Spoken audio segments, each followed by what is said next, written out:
is Jonwyn Ayres from the Rogue River FFA chapter with her speech entitled, Changing the Climate Perception Surrounding Beef. Organic, vegetarian, no carb, gluten-free, non-GMO. When aren't Americans discussing what you should or shouldn't eat? But now, more than ever before, people are seeking environmentally friendly foods.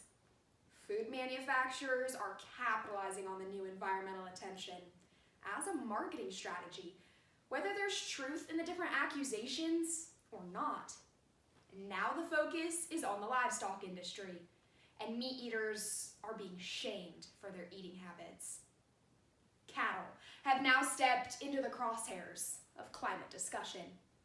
Their digestive processes, greenhouse gas emissions, carbon sequestration abilities, and soil benefits need to be brought to the light so all consumers will understand that they can eat beef with not just a clear conscience, but a green one.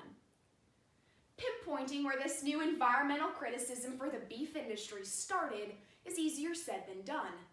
What made Bill Gates publicly proclaim on CNN how cattle are another large source of greenhouse gas emissions? And what prompted Ellen DeGeneres to start the hashtag of Be Clean, Eat Less Meat? The popularity of foregoing meat in our diets in order to save the planet most probably started with a report released by the Food and Agriculture Organization entitled Livestock's Long Shadow. This report blamed meat production for 18% of greenhouse gas emissions, with as much as 65% of livestock's emissions coming from cattle production.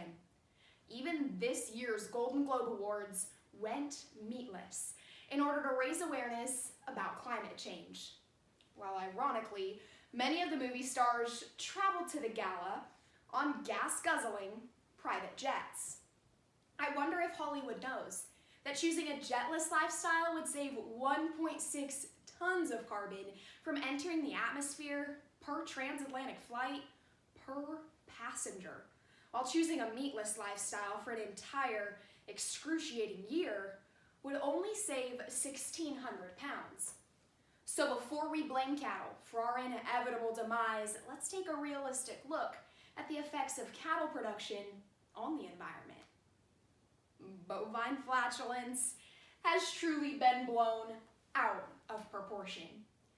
You've probably heard about cow farts depleting the ozone layer. Not only is the mainstream media assigning the guilt to the wrong end of the cow, but many don't realize that the digestive process of a cow is a grass-grazing wonder of science. So, let's examine their ruminant stomach. If I ate a bunch of grass, I'd get little to no nutritional value, not to mention the super bad stomachache. Cattle, on the other hand, have a vastly different digestive system that can convert low-quality forage. Inside a chamber called a rumen, fermentation of ingested biomass occurs with the help of tiny microorganisms. These little gut bugs are what make the ruminant digestive system so much more efficient at pulling calories out of forage than any other digestive system known to man. One of the byproducts of ruminant digestion is methane, which is burped and exhaled mostly. What many don't realize is even though this invisible gas can trap the sun's heat, it also degrades 10 times faster than any other greenhouse gas in our atmosphere. Get this. Anything that decomposes emits methane, including uneaten, dead, and dying grasses. Yet when cattle consume and digest these forages, there are vastly more benefits than drawbacks. A huge amount of the Earth's surface is covered in land unfit for crop farming, 70% to be exact. Unutilized land causes decomposing biomass to unlock massive amounts of carbon through the soil. By 2050, the world could see 200 billion tons of carbon being emitted from just the land. Cattle have the power to graze this land and convert it into a nutrient-abundant product. the grazing of livestock can actually reverse this trend of carbon emission. When livestock graze on grasses and other forages, it forces the plant to stay in the growing cycle longer. This process of grazing makes photosynthesis happen faster and more often. Because of that, the higher the photosynthetic rates per acre, the more carbon is being sequestered. Cattle can store 268 pounds of carbon per acre per year. According to ecologist Alan Savory, managing livestock can take enough carbon out of the atmosphere to return us to pre-industrial levels. This is how cattle are professional carbon sequesters. They aren't our enemy in this attempt to manage the planet correctly. They very well could be the answer. Soil management, or even soil regeneration, is no easy feat. Yet the grazing of livestock has been a proven tool throughout history in resource conservation, soil improvement, and can even promote biodiversity. Not only does their hoof movement, grazing, and defecation cause new growth of grass above the soil, but it promotes a healthy environment for microbial populations under the surface. This type of grazing is referred to as holistic management. This practice is becoming widely used throughout the United States in order to improve ranchers' management styles to maximize the environmental benefits of cattle production. New research concerning cattle, their soil benefits, and carbon sequestration abilities have caused some experts to rethink their figures and actually become proponents of the benefits of livestock. Dr. Frank Mittlener, a professor at UC Davis and air quality specialist, has been the leading mythbuster on the FAO's initial figure. Since then, the FAO admitted that the 18% figure was grossly over-exaggerated. Currently, all beef production in the United States only accounts for 1.9% of greenhouse gas emissions. Yet this new figure hasn't reached the mainstream yet, due largely to anti-animal agriculture agendas. But I can assure you, as a cattle producer myself, our industry is continuously lowering this emissions percentage.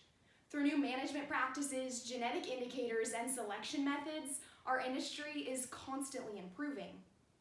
In the last 40 years, the United States has produced the same amount of beef with 1/3 fewer cattle. It is time for beef producers, marketers, packers, and consumers to feel at ease about beef's synergistic effects on the environment. Any protein alternative today looks to have a much harsher impact on the environment, health, and our own pocketbook than the good old one ingredient, bodybuilding, carbon storing beef. So, Jonwyn, you mentioned Ellen DeGeneres, Bill Gates, and the Golden Globes not eating meat for the environment. How do you suggest the beef industry combats this anti-beef propaganda? Thank you for your question. As we've seen with Ellen DeGeneres, that hashtag went viral on Instagram and Twitter. And it's believable.